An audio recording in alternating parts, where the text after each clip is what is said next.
Esther basically participates in creating the livelihood development projects, Self-Help Africa's livelihood development projects in Uganda.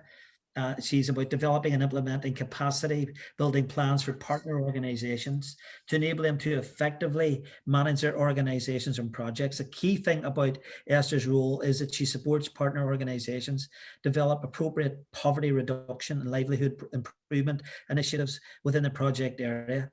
And look, what does that mean? That means Esther's job, when we took on this role in Teso in Uganda, it was about putting more food on people's table, putting increased proteins and balance of proteins and carbohydrates on people's tables. That's what we do, and we work with small farmers to do that. And Esther, unusually, in an area such as Uganda, a country such as Uganda, Esther's a woman and a leadership role, and she performs that role brilliantly, is accepted and respected by all the farming groups and all the communities that she works with. And I'm just really, really delighted that she's here and able to come here this morning and talk to us about how COVID-19 has impacted on the community there in Teso and what it's basically meant for families there.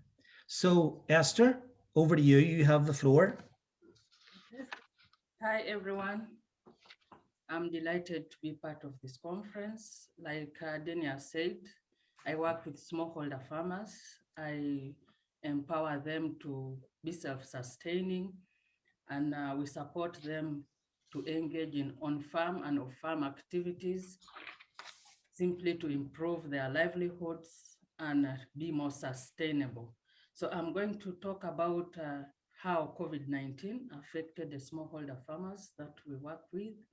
So basically, I'm localizing the effects of COVID-19 to the rural communities that we work for.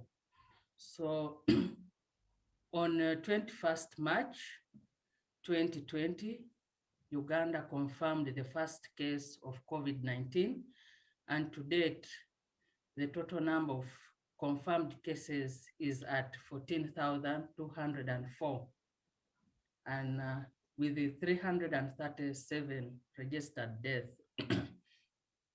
So like other countries, the government of Uganda put in place a lockdown that involved the closure of public places and the country's borders. The lockdown resulted in loss of livelihoods, leaving many families without financial means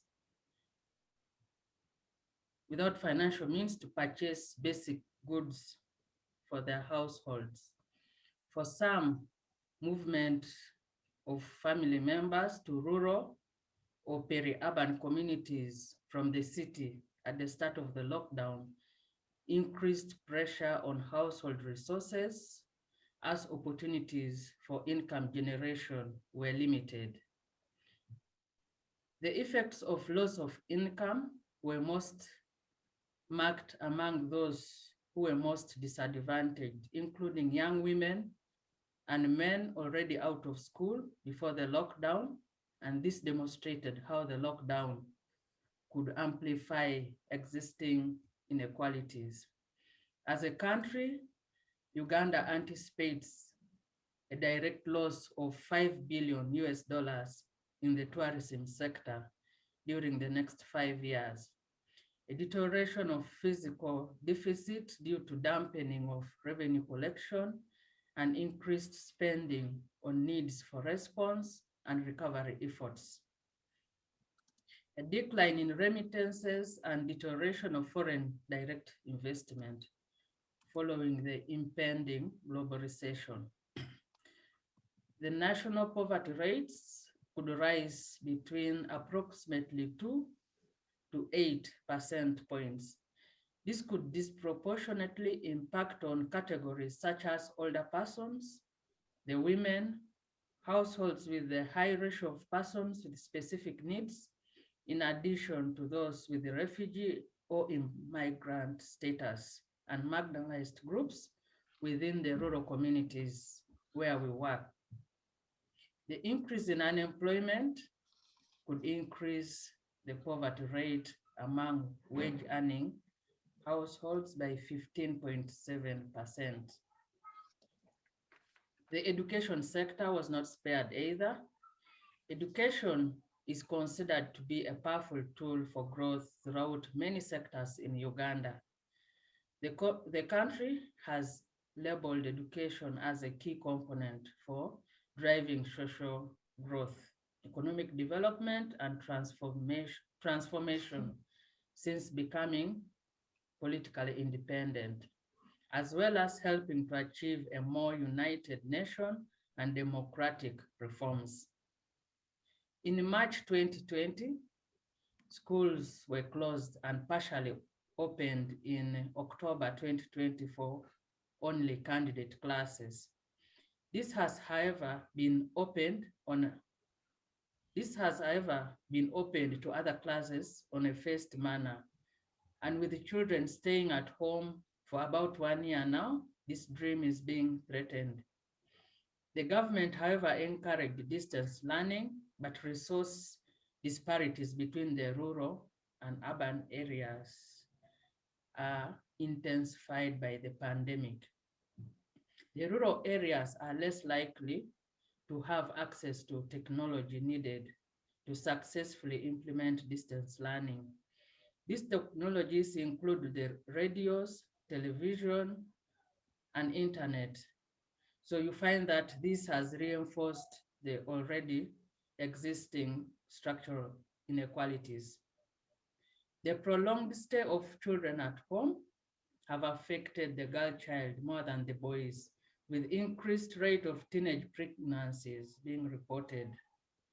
In order to gain basic necessities like sanitary towels, girls have engaged in transactional sex with men who take advantage of their need for money.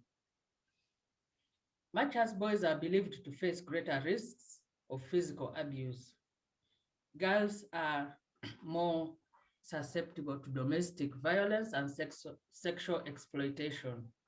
In addition to early marriage, many girls are also entering into workforce at a young age to help provide for their families.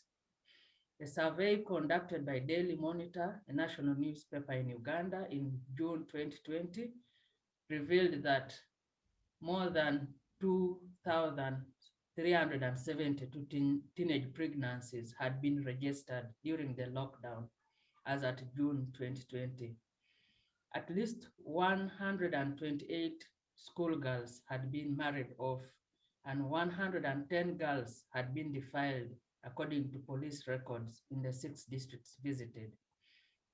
In Teso sub-region, where I stay, in one of the districts within our project areas, according to the district health department, the number of antenatal care visits for teenage girls between January to June 2020 was at 2,341. Adding to the burden, many girls are left without a partner and find themselves having to be breadwinners of their families. In Uganda, secondary, tertiary, and university education is quite expensive for average citizens. The young people who are enrolled in school feel the loss of education. For many, the costs associated with higher education are already hard to bear, and the school closure may lower their chances of completing their education. Closure of vocational training institutions dashed the hopes of some of the young people, and private school teachers were among the non-business people most economically affected, as most of them stayed without salary for 1 year. The rural communities who rely on government's free health care programs experienced a reduced access to primary care. As a result, there was an increase in the number of preventable deaths during childbirth and in other health emergencies, and an increased occurrence of death due to preventable diseases like malaria. Remember, there were travel restrictions, so people could not easily access the health facilities. So, and access to family planning and other health programs was also compromised. Domestic violence is a very disastrous habit in families. It became a very challenging turmoil during the COVID-19 lockdown period. The pandemic deepened gender inequalities because the burden of caring for children at home and sick or elderly family members falls disproportionately on women. The forced isolation of women in their homes created a dangerous situation and triggered domestic conflicts and episodes of abuse within the family. A survey conducted by EJAN in June 2020 indicates that Uganda had registered over 21,260 cases of child neglect, sexual and physical abuse. Due to the isolation regulations being enforced, women were forced to stay in homes with abusive partners and were at risk of being severely harmed or even murdered.